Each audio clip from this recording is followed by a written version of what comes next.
پیارے دوستو، طوفان نوح گزر جانے کے بعد جب کشتی جودی پہاڑ پر رکی تو اس میں سے 80 افراد اترے۔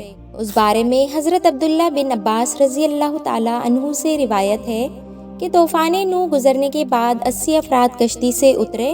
انہوں نے اور ان کی اولاد نے زمین کو نئے سرے سے آباد کیا۔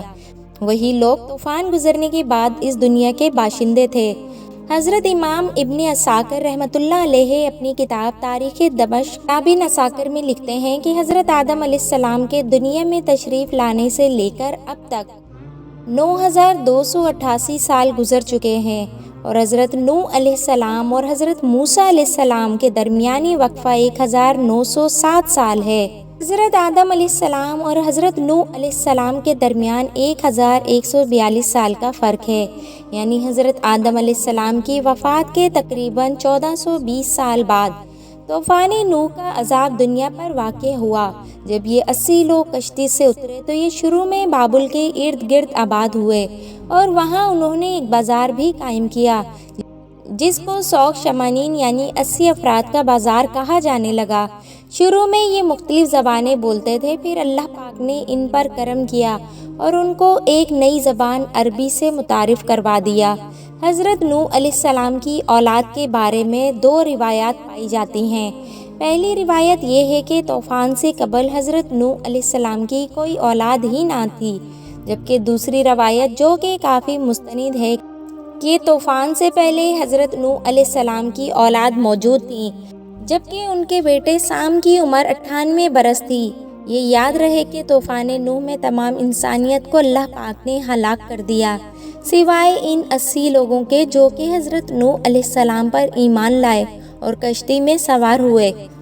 پیارے دوستو، آج یہ ساری دنیا نسل نوح علیہ السلام ہی مانی جاتی ہے۔ اللہ پاک قرآن پاک میں ارشاد فرماتے ہیں، اور ہم نے اس کی اولاد کو باقی رکھا۔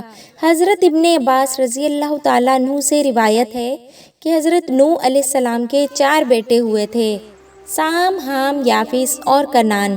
حضرت سام علیہ السلام کی اولاد سفید اور گندمی رنگ کی پیدا ہوئی، حضرت حام کی اولاد کالی پیدا ہوئی۔ تیسرے بیٹے حضرت یافس کی اولاد سرخی مائل پیدا ہوئی، اور چوتھا بیٹا کنعان تھا جو کہ طوفان نوح میں ہی غرق ہوا تھا۔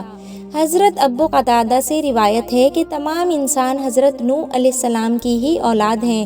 چنانچہ یہ 80 افراد کی اولاد بڑھتے بڑھتے 1 لاکھ تک پہنچ گئی، اور انہوں نے بابل کو اپنا مسکن بنا لیا۔ جب جگہ تنگ پڑنے لگی تو یہ لوگ دوسرے علاقوں کی طرف بھی ہجرت کرنے لگ گئے۔ حضرت نوح علیہ السلام کے 3 بیٹوں کا ذکر جو ہم پہلے بھی کر چکے ہیں، آپ کو بتاتے چلیں کہ سام کو ایشیا، حام کو افریقہ اور یافس کو یورپ کا جد امجد کہا جاتا ہے۔ اس بات کو تاریخ کی تقریباً تمام کتب میں بیان کیا گیا ہے، یہاں تک کہ مغربی تاریخ دان بھی اس کو مانتے ہیں کہ اس وقت جو ہم دنیا میں موجود اقوام ہیں سب کے سب حضرت نوح علیہ السلام کے انہی 3 بیٹوں کی اولاد سے ہیں۔ حضرت نوح علیہ السلام کے تینوں بیٹوں میں سے حضرت سام کو یہ اعزاز حاصل ہے کہ طوفان کے بعد آنے والے تمام انبیاء انہی کی نسل سے تھے۔ پیارے دوستو، سب سے پہلے حضرت نوح علیہ السلام کے بیٹے حضرت سام کی اولاد کا ذکر کرتے ہیں۔ حضرت سام علیہ السلام کے بیٹوں کی تعداد تاریخ کی کتابوں میں متفقہ علیہ 11 بیان کی گئی ہے، جن کے نام ایلام، قحطان، اسور، عاد، کتبہ، ارفکسد، نود، قے، یود، ارشد اور ارام بیان ہوتے ہیں۔ ان میں سے ارام کے 4 بیٹے ہیں جن کے نام اوس، جتر، ہول اور حس تھے۔ جتر کے بیٹے کے نام سمود تھا، یہی حضرت صالح علیہ السلام تھے اور آپ قوم عاد کے پیغمبر تھے۔ اوس کے 2 بیٹے تھے، ان میں سے ایک کا نام عاد اور دوسرے کا نام ابیل تھا۔ عاد سے ہی قوم عاد وجود میں آئی۔ ابیل کے بیٹے یثرب نے ایک بستی آباد کی جو اس کے نام کی مناسبت سے یثرب مشہور ہوئی، لیکن جب نبی مکرم حضرت محمد صلی اللہ علیہ وآلہ وسلم نے مکہ سے یثرب ہجرت کی تو اس کا نام مدینہ منورہ رکھ دیا گیا۔ سام کے بیٹوں میں سے آرام کے علاوہ صرف ارفکسد کی اولاد کا تذکرہ تواریخ میں موجود ہے۔ ارفکسد کے 2 بیٹے شالح اور کیمورس تھے۔ کیمورس فارس کا جد امجد بنا۔ کیمورس کے 6 بیٹے عراق، فارس، یامک، شام، تور اور دمغان اپنے اپنے علاقوں اور ان کی نسلوں کے مورث اعلیٰ کہلائے۔ ان میں سے سیامک کے بیٹے ہوشنگ کو فارس کے بادشاہوں کا جد امجد کہا جاتا ہے۔ اسی طرح ارفکسد کا دوسرا بیٹا تھا شالک، اس کا صرف ایک بیٹا تھا جس کا نام عابر تھا۔ تاریخ دانوں نے انہی عابر کو حضرت ہود علیہ السلام بھی لکھا ہے۔ جتر کے بیٹے سمود جو حضرت صالح علیہ السلام تھے، ان کے دو بیٹے تھے، ایک کا نام فلج تھا اور دوسرے کا نام یقطان تھا۔ فلج حضرت ابراہیم علیہ السلام کے جد امجد ہیں، جبکہ یقطان کے 12 بیٹے تھے اور سارے عرب میں آباد ہوئے اور انہی کی اولاد عرب ممالک میں پھیلی۔ یہ تھی حضرت نوح علیہ السلام کے پہلے بیٹے سام کی اولاد۔ اب حضرت نوح علیہ السلام کے دوسرے بیٹے حام کی اولاد کی تفصیل آپ کو بتاتے ہیں۔ حضرت حام کے 10 بیٹے تھے، ان کے نام اکوش، حبش، نام، بویہ، فوت، افرنج، سندھ، کنعان، حرمز، مصر اور ہند تھے۔ ان میں سندھ کی اولاد نے سندھ، کنعان کی اولاد نے کنعان یعنی شام، مصر کی اولاد نے مصر، حبش کی اولاد نے حبشہ اور ہند کی اولاد نے ہند کو آباد کیا۔ اسی طرح سے مصر کو مصریوں کا جد امجد کہا جاتا ہے۔ ان کے بیٹوں کے نام بودمی، اناسی، لایامی، نفوسی، پتروسی، کسلوجیاور، کفتوری بیان کیے گئے ہیں۔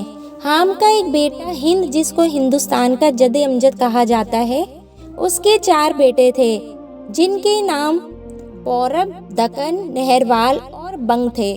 بنگ بنگالیوں کا اور پورب مشرقی ہندوستان کی دوسری قوموں کا جد امجد تھا، لیکن دکن اور اس کے 3 بیٹے دکن کی مختلف قوموں کے مورث اعلیٰ کہلائے۔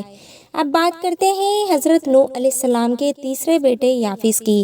حضرت یافس کے 10 بیٹے تھے جن کے نام بالترتیب اردیس، ترک، ہمبر، چین، مادی، ماجوج، یادون، یادان، توبل، مسک اور تیراست ہیں۔ چینی عوام حضرت یافس کے بیٹے چین کی اولاد ہیں۔ ترک کی اولاد سے ترکستان کی ریاستیں آباد کی۔ مسلک اور توبل نے روس کو آباد کیا۔ ابھی بھی روس میں یہ 2 شہر موجود ہیں۔ اللہ اکبر! دیکھیے میرے اللہ کی شان، کیسے حضرت آدم علیہ السلام سے انسانوں کی ابتدا کی اور پھر طوفان نوح میں ایک دفعہ انسانوں کو ختم کیا، اور کس طرح پھر دوبارہ طوفان نوح کے بعد کروڑوں انسانوں کو پیدا کر دیا۔ بے شک زمین اور آسمان بلکہ اس پوری کائنات کا اللہ ہی خالق اور مالک ہے۔ ہمارے لیے کتنی شرم کی بات ہے کہ ایک ہی جد امجد ہونے کے باوجود ہم ایک دوسرے کی جان کے دشمن بنے ہوئے ہیں۔ اللہ پاک ہم سب کو ہدایت اور بھائی چارہ عطا فرمائے۔